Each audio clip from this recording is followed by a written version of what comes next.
Assalamualaikum warahmatullahi wabarakatuh. Berjumpa lagi dengan saya, Bu Elisia, untuk mapel analisis kimia instrumen. Pertemuan kali ini, saya akan membahas tentang soal-soal yang kemarin saya kasihkan dan materi pemisahan kromatografi. Untuk yang soal pertama kemarin, saya menanyakan tentang teknik pemisahan suatu senyawa. Apa yang kalian tahu tentang metode pemisahan? Berikut ini dan gambarkan metodenya. Ada destilasi, maserasi, sekretasi, perkolasi, dan reflux. Penjelasan tentang destilasi. Destilasi itu merupakan teknik pemisahan yang didasari atas perbedaan titik atau titik cair dari masing-masing zat penyusun dari campuran homogen. Proses destilasi biasanya diawali dengan pemanasan, sehingga zat yang memiliki titik-titik lebih rendah akan menguap.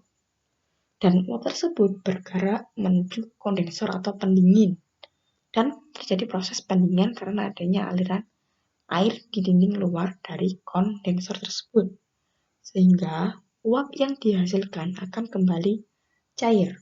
Proses ini berjalan terus-menerus dan akhirnya seluruh senyawa yang ada dalam campuran homogen tersebut dapat terpisahkan. Kita perhatikan terlebih dahulu gambar yang ada dalam slide tersebut. Itu yang bawah pasti akan ada pemanasan, akan dipasang statif, clamp, kemudian akan ada pendingin atau kondensor. Kondensor itu akan ada aliran air yang masuk dan ada aliran yang keluar. Untuk yang aliran masuk itu yang di bawah, untuk yang aliran keluar itu yang di atas. Kemudian dari hasil kondensor pendinginan itu akan ditampung dengan pakai air biasanya. Kemudian tempat untuk destilasi biasanya pakai destilasi. Kemudian yang biasanya pemanasan biasanya kita lakukan di SMK itu adalah pakai pemanas kompor. Dan pemisahan secara maserasi. Maserasi itu merupakan proses perendaman sampel menggunakan parut organik pada temperatur ruangan. Proses ini sangat menguntungkan dalam isolasi senyawa bahan alam, karena dengan perendaman sampel tumbuhan akan terjadi pemecahan dinding dan membran sel akibat perbedaan tekanan antara di dalam dan di luar sel, sehingga metabolit sekunder yang ada dalam sitoplasma akan terlarut dalam parut organik. Dan ekstraksi senyawa akan sempurna karena dapat diatur lama perendaman yang dilakukan. Gambar yang ada dalam slide itu adalah salah satu proses pemisahan maserasi. Itu bisa ada labelnya, itu adalah perbandingan senyawa organiknya itu dibandingkan ada 1:1, 1:2, tergantung berapa banyak sampel ataupun tumbuhan yang mau diekstrak.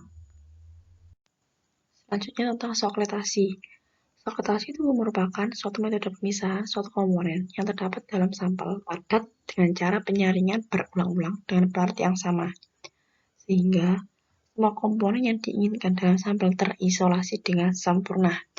Perhatikan gambar dari rangkaian alat sokletasi. Di situ ada yang namanya kondensor. Kondensor di situ berfungsi sebagai pendingin dan juga untuk mempercepat proses pengembunan. Kemudian di situ ada namanya timbal. Yang di tengah-tengah timbal. Itu berfungsi sebagai wadah untuk sampel yang ingin diambil zatnya. Jadi di situ sebagai wadahnya sampelnya di situ. Kemudian ada yang namanya pipa atau vapor itu penghubung itu. Vapor ada tanda ke atas itu namanya sebagai jalannya uap bagi pelarut yang menguap dari proses penguapan. Kemudian ada namanya sipon yang hijau itu sebagai perhitungan siklus bila pada sifon larutannya penuh kemudian jatuh ke labu alas bulat, maka hal ini dinamakan satu siklus. Jadi kalaupun di situ nanti penuh cairannya kemudian turun ke bawah, maka itu dihitung satu siklus. Kemudian ada namanya labu alas bulat sebagai wadah bagi sampel dan pelarutnya. Kemudian ada metal atau pemanasnya.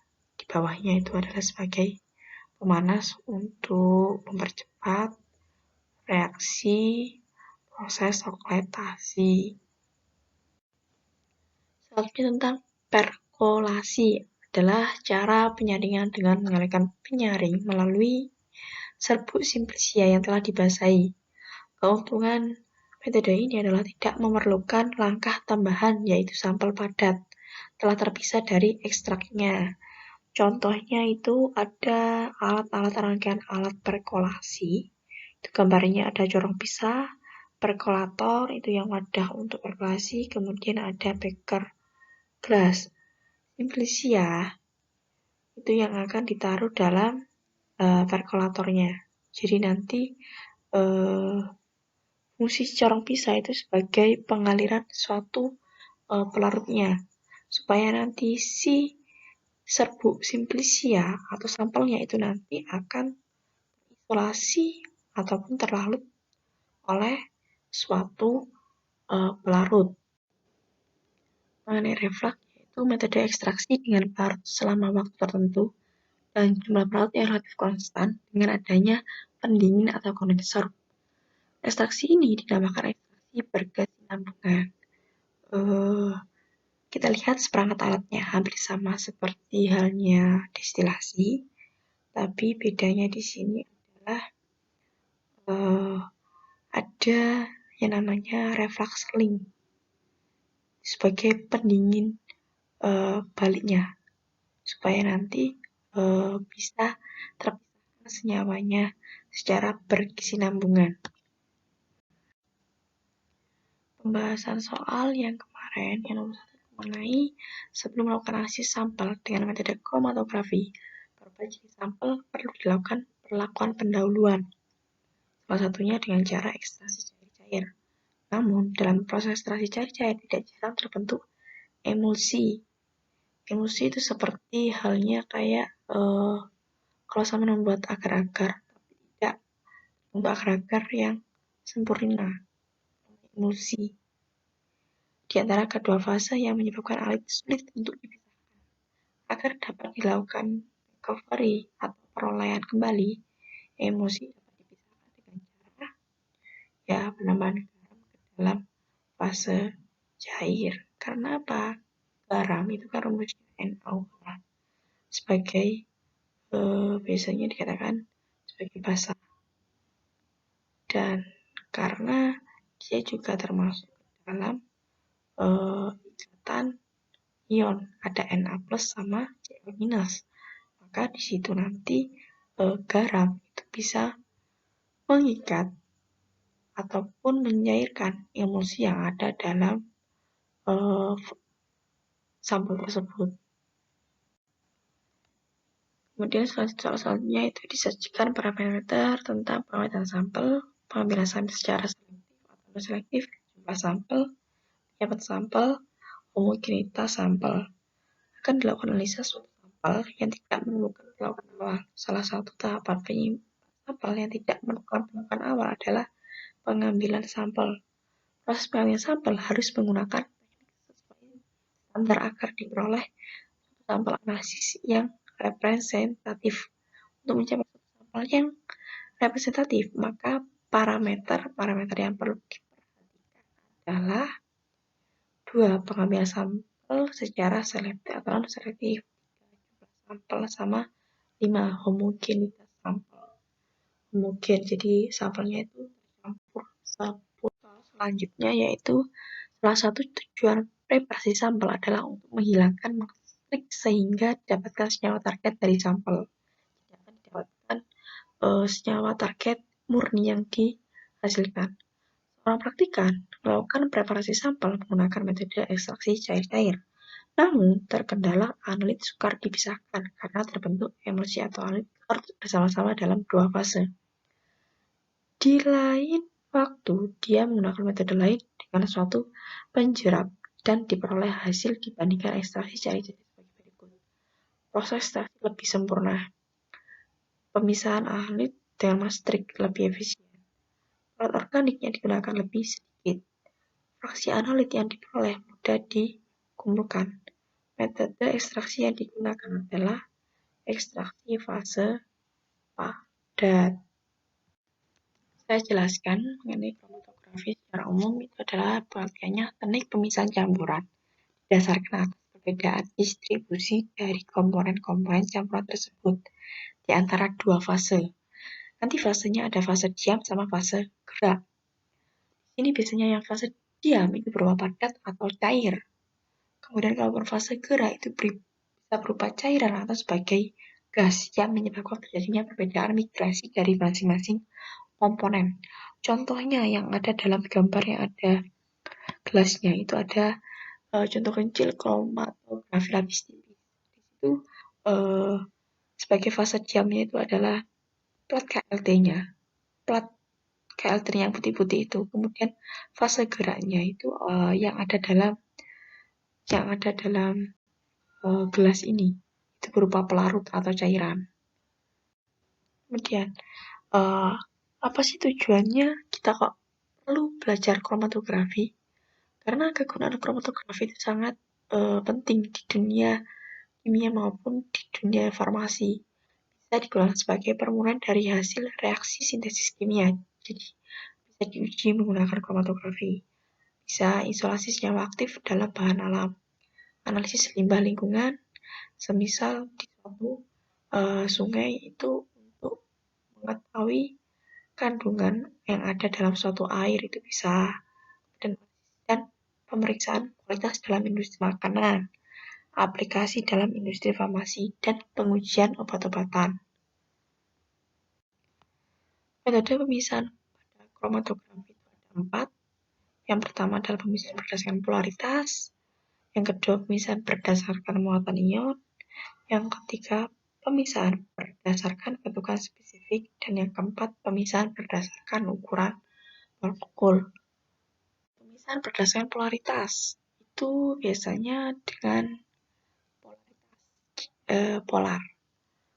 Biasanya pakai prinsip like soft like, yaitu polar sama polar, non polar sama non polar.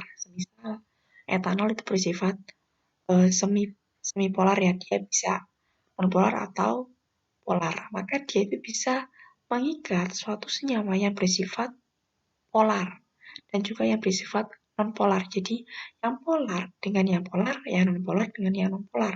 Itu prinsip dari like atau berdasarkan polaritasnya.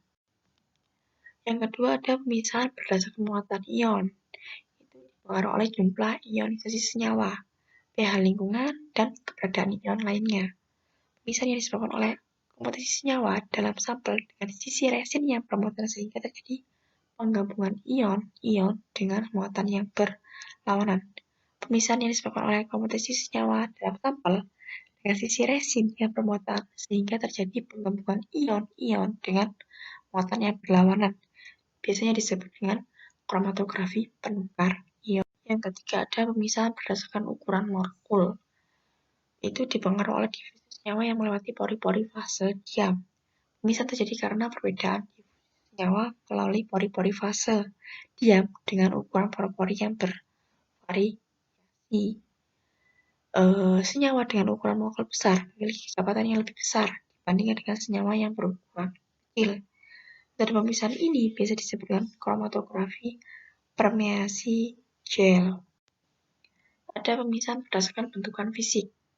Pemisahan senyawa ini berdasarkan atau melibatkan ikatan kompleks yang spesifik antara senyawa sampel dengan fase diam. Ikatan ini sangat selektif seperti ikatan antara antigen dan antibodi atau ikatan antara enzim dengan substrat. Ikatan ini sangat selektif seperti ikatan antara antigen dan antibodi atau ikatan antara enzim dengan substrat. Pemisahan ini bisa disebut dengan kromatografi afinitas. Sekian untuk materi hari ini. Silakan dipelajari, dipahami. Selamat belajar, tetap semangat. Sekian dari saya. Wassalamualaikum warahmatullahi wabarakatuh.